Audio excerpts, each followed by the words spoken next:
सोच के देखिए एक ऐसे देश के बारे में जो नक्शे पर तो है, लेकिन असल में है ही नहीं। कुछ ऐसी ही कहानी थी 19वीं सदी में इटली की। तो आज हम यही जानने वाले हैं कि आखिर कैसे ये बिखरे हुए टुकड़े एक राष्ट्र, एक देश बन पाए। चलिए, शुरू करते हैं इटली के एकीकरण की ये बेहद दिलचस्प यात्रा। ये सिर्फ एक कहावत नहीं है, ये उस दौर की, उस वक्त की सच्चाई थी। इसका मतलब क्या हुआ? मतलब ये कि इटालियन होने का कोई एक जैसा एहसास ही नहीं था। भाषा अलग, संस्कृति अलग, कानून अलग, सब कुछ बटा हुआ था। इटली बस एक भौगोलिक नाम था, कोई देश नहीं।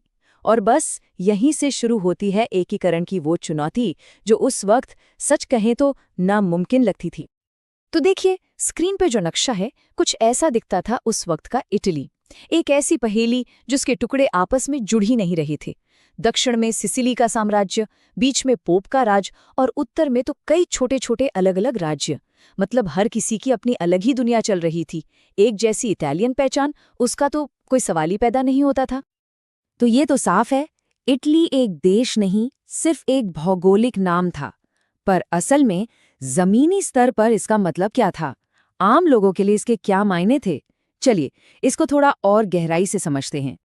जरा सोचिए, एक ही प्रायद्वीप पे रहने वाले लोग एक दूसरे को विदेशी समझते थे। हर राज्य की अपनी सरकार, अपने कानून, अपनी पहचान। कोई गर्व से कहता था मैं रोमन हूं, तो कोई कहता था मैं टस्कन हूं। इटालियन शब्द उनके लिए बेकार था, उसका कोई मतलब ही नहीं था। और यही जो आपसी दूरी थी, यही एकीकरण के रास्ते की सबसे बड़ी दीवार थी। लेकिन इस बिखरे हुए नक्शे को एक देश में बदलने का सपना कुछ लोग देख रहे थे। पर यह सपना पूरा करना आसान नहीं था, नामुमकिन के करीब था। क्यों? क्योंकि रास्ते में कोई छोटी-मोटी नहीं, बल्कि 3 बहुत बड़ी और ताकतवर बाधाएं खड़ी थीं। आप समझ लीजिए कि इटली जैसे 3 तरफ से जंजीरों में जकड़ा हुआ था।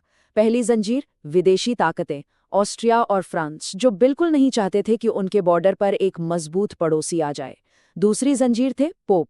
उन्हें डर था कि अगर एक देश बन गया तो उनकी धार्मिक सत्ता चली जाएगी। और तीसरी, शायद सबसे मजबूत जंजीर, वो इटली के अंदर ही थी। उत्तर के अमीर उद्योगपति दक्षिण के गरीब किसानों के साथ कोई लेना देना ही नहीं रखना चाहते थे। तो जब हम इस नक्शे को दोबारा देखते हैं तो साफ समझ आता है कि ये ताकतें कितनी शक्तिशाली थीं, अंदर से भी और बाहर से भी।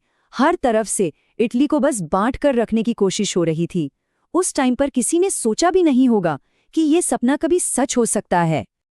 लेकिन कहते हैं ना, इतिहास में कभी कभी बड़े अप्रत्याशित मोड़ आते हैं, और यहाँ पर भी कुछ ऐसा ही हुआ।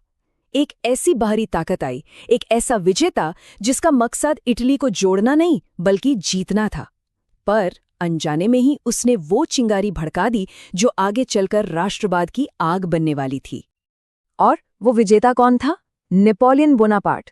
और विडंबना देखिए, नेपोलियन का दूर दूर तक कोई इरादा नहीं था इटली को एक करने का।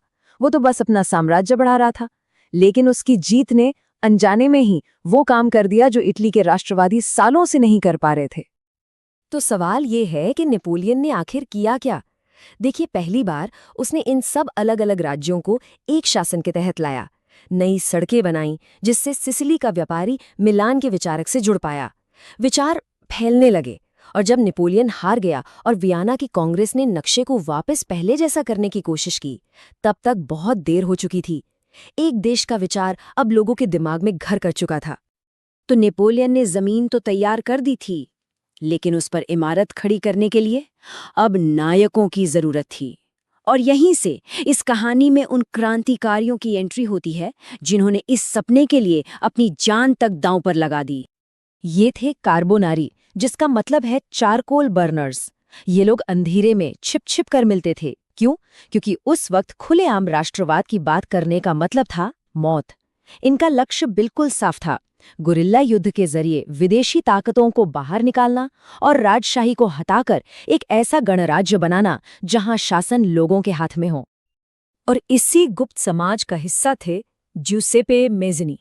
कहा जाता है कि अगर इटली का एकीकरण एक शरीर था, तो मेज़नी उसकी आत्मा थे। वो कोई सेनापति नहीं थे, बल्कि एक लेखक, एक विचारक थे। उनके शब्दों में, उनकी लिखाई में वो आग थी जो हजारों युवाओं को इस आंदोलन से जुड़ने के लिए प्रेरित कर रही थी।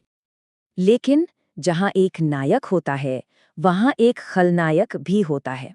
और इस कहानी में वो किरदार निभा रहे थे ऑस्ट्रिया के चांसलर मेटरनिक। मेटरनिक के लिए राष्ट्रवाद एक बीमारी की तरह था, एक ऐसी बीमारी जो साम्राज्यों को तोड़ देती है। वो पुरानी व्यवस्था के, पुरानी सिस्टम के सबसे बड़े रक्षक थे और मेज़िनी के सपने को अपनी सत्ता के लिए सबसे बड़ा खतरा मानते थे। तो मंच तैयार था। ये लड़ाई सिर्फ दो लोगों की नहीं थी, बल्कि दो अलग-अलग भविष्य की थी।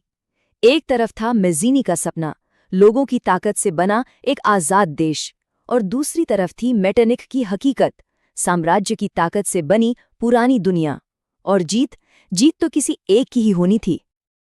तो 1820 और 30 के दशक में फ्रांस में हुई क्रांति की लहर इटली तक पहुंची और यहाँ भी विद्रोह की आग भड़क उठी। सड़कों पर लोग संवैधानिक सुधारों की मांग करने लगे। मेज़िनी ने इस मौके को पहचाना।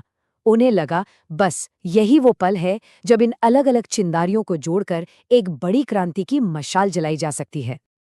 लेकिन सपने ताकतवर सेनाओं का मुकाबला नहीं कर सकते, कम से कम उस वक्त तो नहीं कर पाए। मेटरनिक की ऑस्ट्रियाई सेना ने हर एक विद्रोह को, हर एक आंदोलन को बेरहमी से कुचल दिया। मेज़िनी का सपना टूट गया और उन्हें अपने ही जमीन से, अपने ही देश से भागने पर मजबूर होना पड़ा। तो यहाँ एक बड़ा सवाल खड़ा होता है, जब एक सपने को इतनी बुरी तरह कुचल दिया जाता है तो क्या वो हमेशा के लिए खत्म हो जाता है, या फिर वो राख से उठकर पहले से भी ज्यादा मजबूत होकर वापस आता है? इटली की कहानी में आगे क्या हुआ, ये जरूर सोचने वाली बात है।